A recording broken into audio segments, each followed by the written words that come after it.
Good morning, YouTubers. Forest Boy here. Welcome to the channel. Thank you for watching.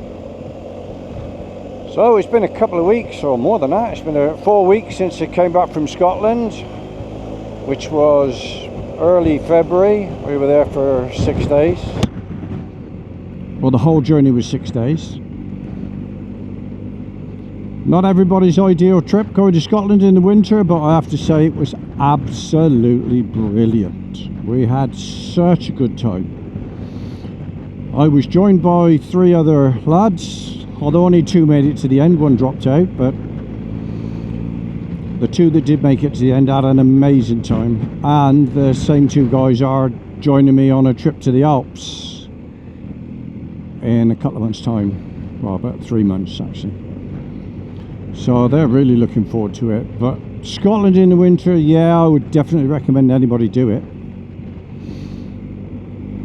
Anyway, I've got a little ride around today. I'm just checking out a route that I'm doing in a couple of days with a group, because there are a lot of lanes closed at the moment and floods, and so I thought I'd just go out and check it out. I'm going to have a chat about a couple of little mods I've made to the bike, nothing much, and the Dunlop Raid, or the Dunlop Trailmax Raid tyres that I've been using through the winter.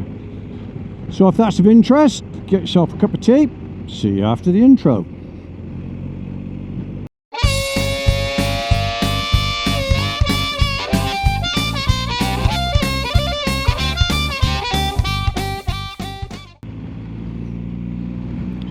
So for quite some time now I've been struggling with pain in my hands, especially my right hand, the throttle hand.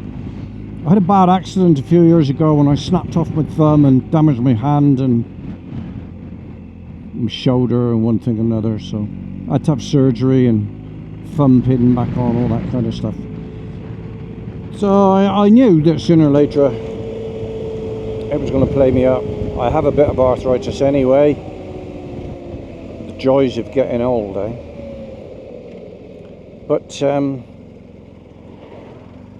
yeah, it's been getting worse all through the winter, and the Scotland trip basically finished it off. By the time I got back, I was struggling to brake. I'm okay using the throttle, but braking, which is quite an important element when you're riding a bike. Anyway, I was really struggling with braking, with the pain in my hand. Not helped, obviously, by wearing thick winter gloves, and I was wearing the Tyres heated gloves, which are great gloves, except the left one sprung a leak. 3rd pair in a row. Maybe that's a story for another day.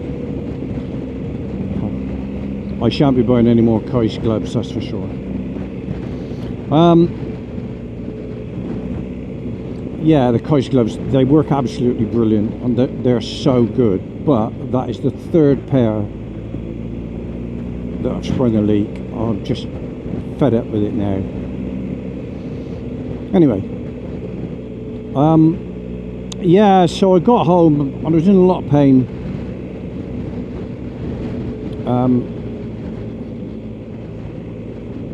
In fact, I went out on my mountain bike a couple of days after I got home, and I couldn't actually brake. I couldn't pull the brake lever, it was just too painful. So it's a bit of a worry with the amount of riding that I do. Anyway, I'd watched a video of somebody who rode all through the winter, didn't like the big thick winter gloves, that had a pair of muffs on his bike. Now, I know everybody laughs at them and they're a bit gay and all that kind of stuff. We've heard it all before. Anyway, this guy absolutely swore by them.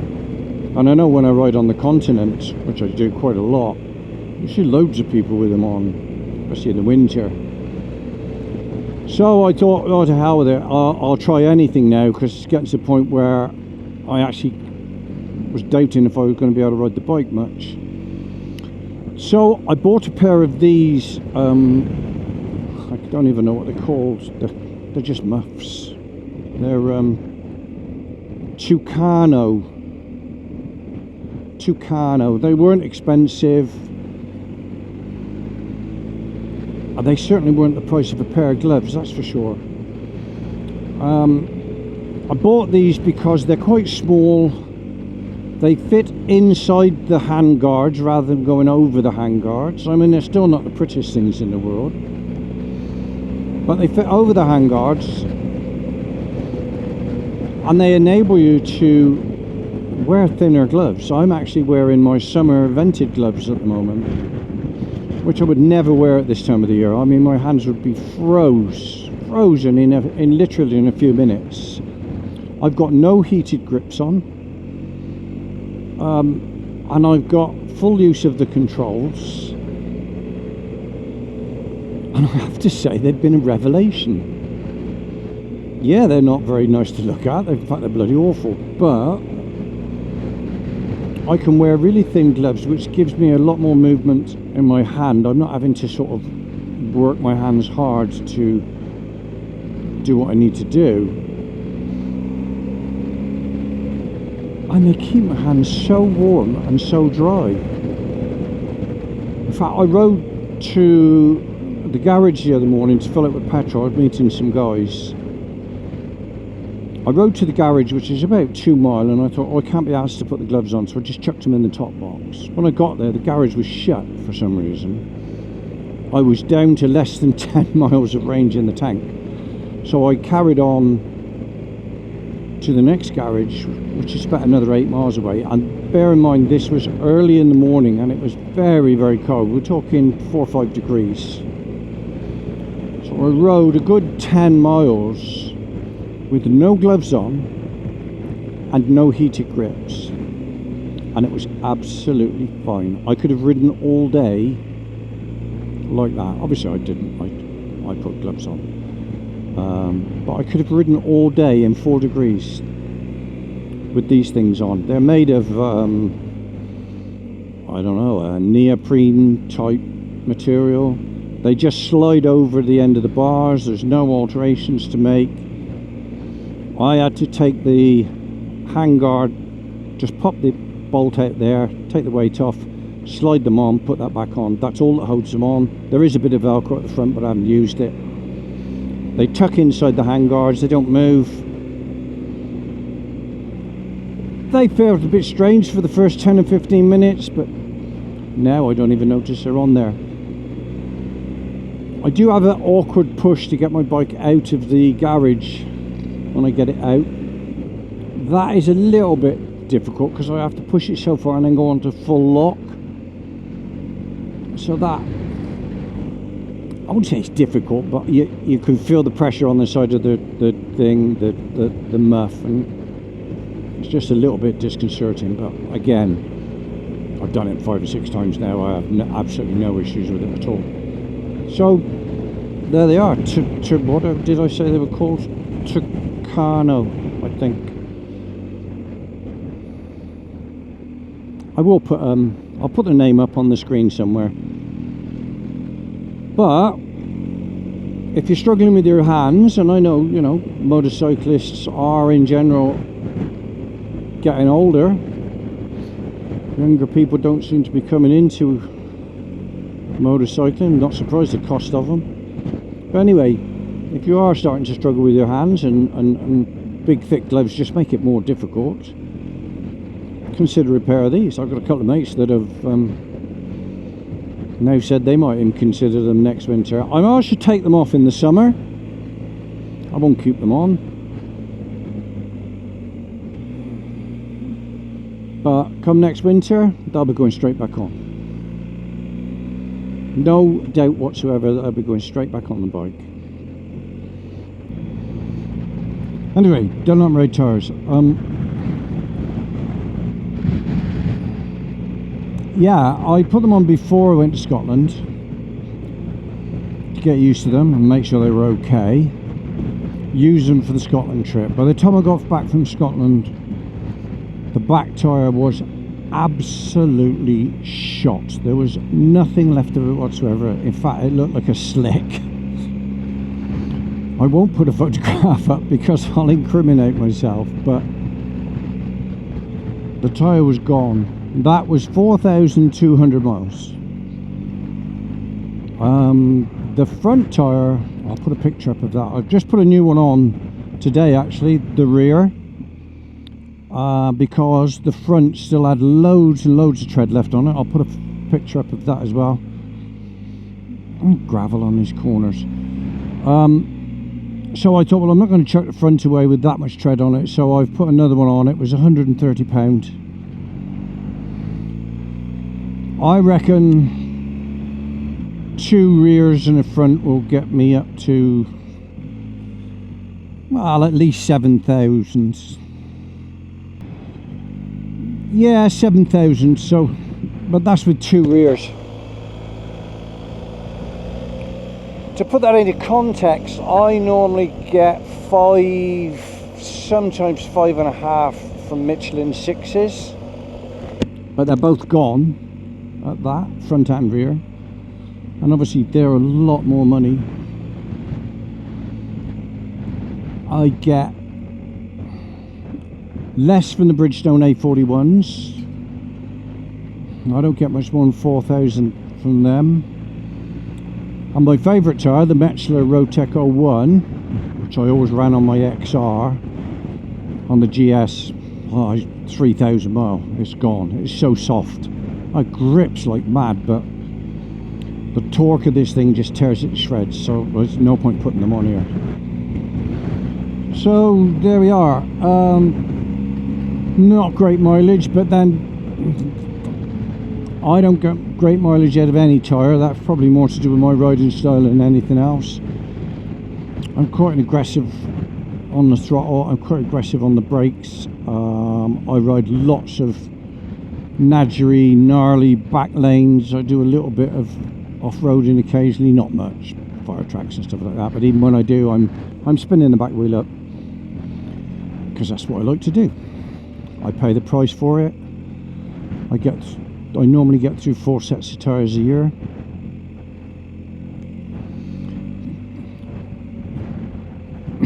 What do they perform like? Absolutely brilliant. Absolutely brilliant. I cannot believe that a knobbly tyre, 50/50, and I've ridden them off the road and they're not bad. I cannot believe that a knobbly tyre, 50/50, is this good. It shouldn't be this good.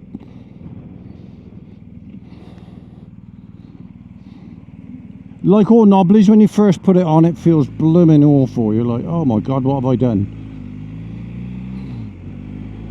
But there's a nice profile on these. They're not square like a lot of knobblies, so you don't drop off when you go into a corner. They don't sort of fall off the side of the tyre. And within 50 miles, they really handle well. I mean, you can really corner hard on them. I mean, I'm surprised. I could actually use them all year round. I wouldn't have any hesitation. I think in the summer they'd probably get a bit warm and they'd start to fall apart, but I bet you could use them. I'm not going to use them for the Alps, so I'm going to put a set of 6s on.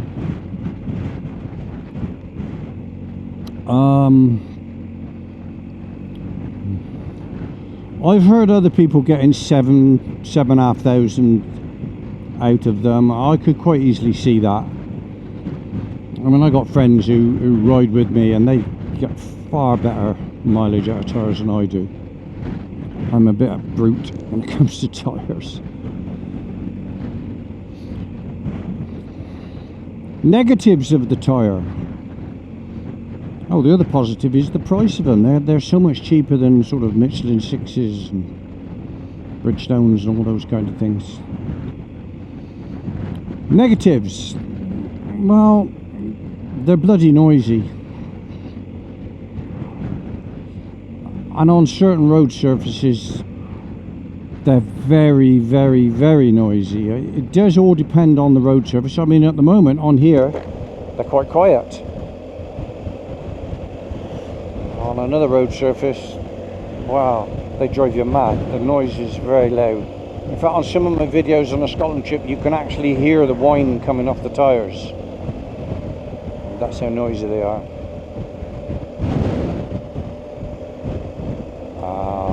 And the other thing is, obviously, they don't break the same as a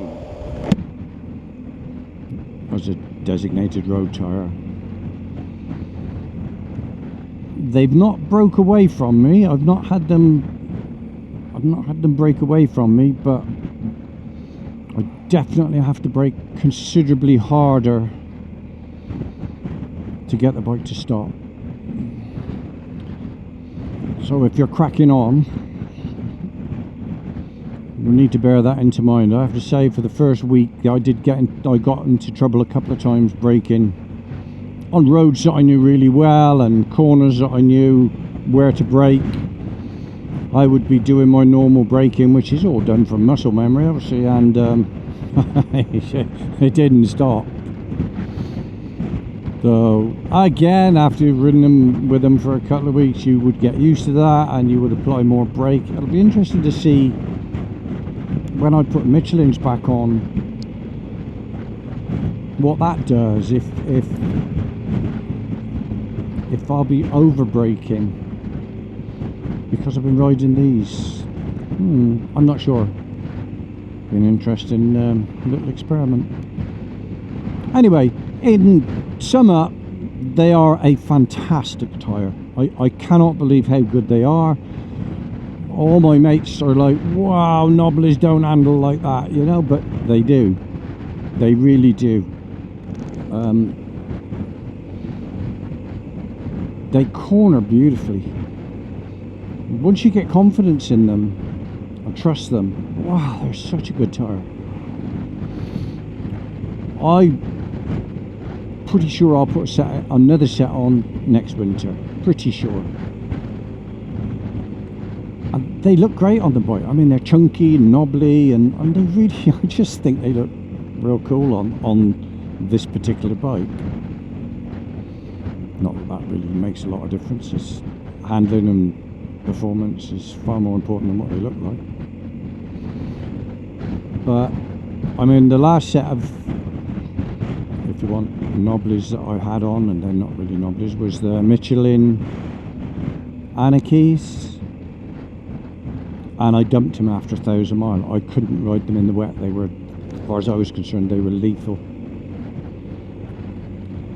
They were so vague. This bike, well, it wasn't on this bike, but the previous bike, they were so vague on the front end in the corners. I just didn't know what was happening, and I got rid of them. I got a friend who's just picked up a brand new GS, and that's got Michelin, the new Michelin Anarchies on it, and he doesn't like them at all. But he's on about getting rid of them and putting some Bridgestones on. He does like the Bridgestone A41s. The bike came with the Anarchies on, but he's a guy that pushes quite hard, and he's having similar issues. The front end just feels really weird.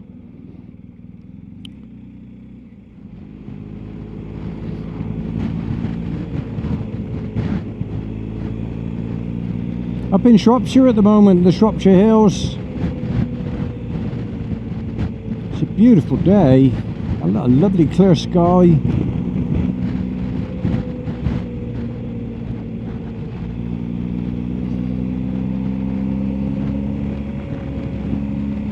This is the road that goes to Bridgenorth. I think I took a wrong turn somewhere back there, but it doesn't matter.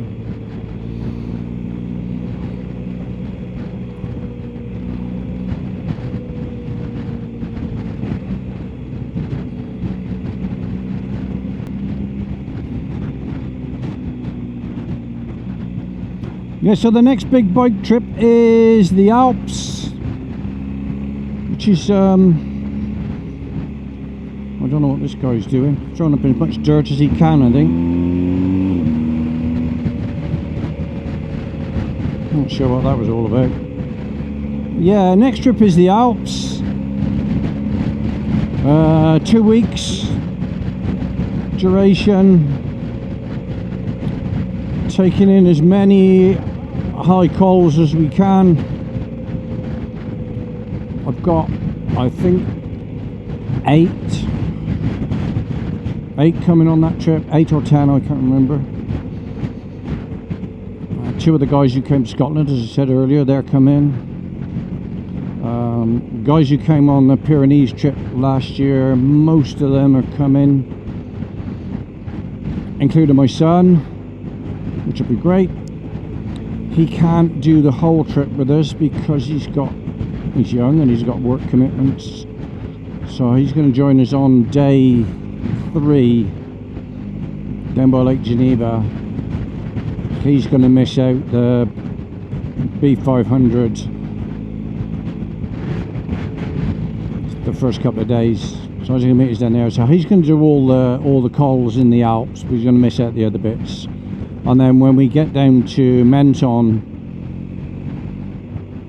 and instead of having a rest day there and a leisurely ride back, he's got to head straight back the next day. So, but he gets to do all the good bits, so that'd be nice to do it with him.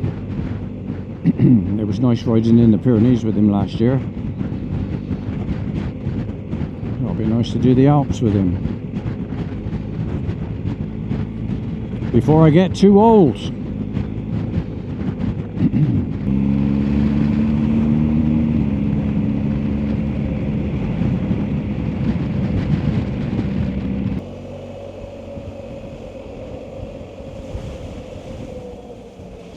Oh, hell, it's a big one.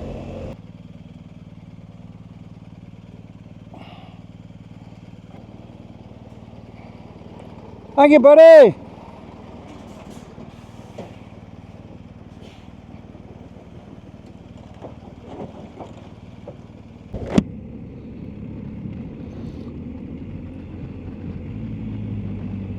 Well, it was a good job I came out and checked, because several of the roads that I planned to do on the route are closed, probably for repairs because there's nothing left of them. The other one, I did manage to do it, but it was just, well, there was no road left. It was full of potholes, it was flooded, it was covered in mud, and there's more rain forecast, so I'm going to give that one a miss as well. So I need to go home and replan the route for later on this week. I think it's 10 or 12 coming on the ride, so mixed abilities, so you have to be careful when you're doing rides for groups. You don't want to get people in a situation that they get frightened or they panic or they can't get out of. So back to the drawing board. I'm going to go into Bridge North now, get a cup of tea, have a 10-minute break, and then I'm going to head off home. It's about an hour and a half from Bridge North. So it's been a nice day. It's been nice to get out and make a little video, keep people updated what's going on. Okay, so that'll be the end of the video today. It was only a short one. A little chat about the things I've put on here. There's Dunlop Tyres, and to let you know what I thought about the Scotland trip. So I'm going to wrap it up now. So this is Forest Boy. Thank you for watching. If you like what you see, hit the subscribe and notification buttons and you'll get told when more are put up. Give me a like, make a comment. It all helps with the old YouTube algorithm and whatever it is. Anyway, this is Forest Boy signing out for now. Ride safe, take care. See you all again. Bye for now.